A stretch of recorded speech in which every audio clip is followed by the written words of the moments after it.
Hi యోస్, welcome to our channel Shiva and maestro wheels. Obulavaripalli to board ఇంకెక్కడుంది, రాత్రే broken అయిపోయింది బోర్డు కూడా. దాన్ని ఏదో సెట్ చేశాను.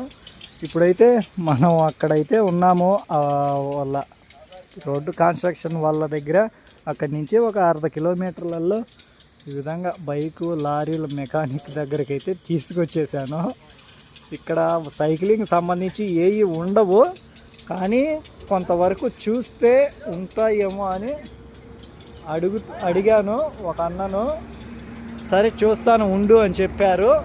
వీల్ ఇప్పేసి బాల్స్ ప్రాబ్లం అయితే బాల్స్ అయితే మనం మార్చేయచ్చు. కప్పు విరిగిపోయి ఉంటే దానికి ఇంకా ఏం చేయలేము, కప్స్ అయితే ఇక్కడ ఉండవు. మరి అన్న అయితే చూస్తున్నాడు. ఇక్కడ అయ్యేట్టుకంటే ఇక్కడి నుంచి కంటిన్యూ చేద్దాం, లేకన్నా ఉంటే ఇంకా మన పరిస్థితి చూద్దాం. మరి ఒక కప్పు ఉండాలి, యువతల కప్పు అయితే టోటల్గా పోయింది. కప్పు ఉంటేనే అది బబ్లింగ్ కాకుండా ఉంటుంది. బాల్స్లో అయితే ఎక్కడికక్కడ ఊడిపోయినాయి మొత్తంగా.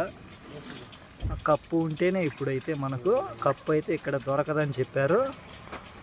మనమైతే ఇంకా తీసుకువెళ్ళాలి మెయిన్ సైకిల్ షాప్ దగ్గరికి.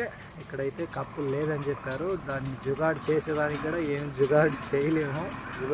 కోసబీ కర్సక్తే బాయ్, ఏమో చూస్తా అని చెప్పినాడు అన్న. మరి చూద్దాం. మన మాస్టర్ గాడు వీలైతే ఈ విధంగా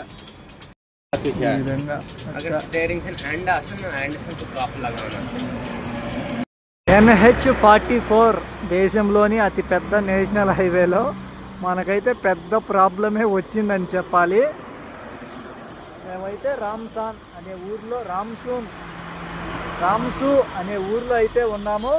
నా చేతిలో అయితే మాస్ట్రో గాడి వీల్ అయితే ఉంది. మాస్ట్రో గాడు అయితే అదిగో అక్కడ ఉన్నాడు.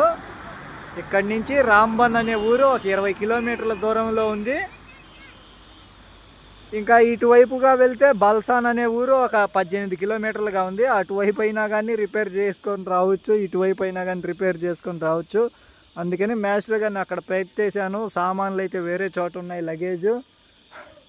మాస్టర్ గారి వీల్ అయితే ఎక్కడ ఉంది, ఇదైతే ప్రాబ్లము. వెళ్ళి రిపేర్ చేసుకొని వచ్చేస్తాను. రాంబన్కి అయితే వెళ్తున్నాను వ్యాన్లో. అక్కడ రిపేర్ అయితే చేసుకొని మళ్ళీ రామ్సూకి వచ్చేద్దాం. మన రైడ్ని కంటిన్యూ చేద్దాం.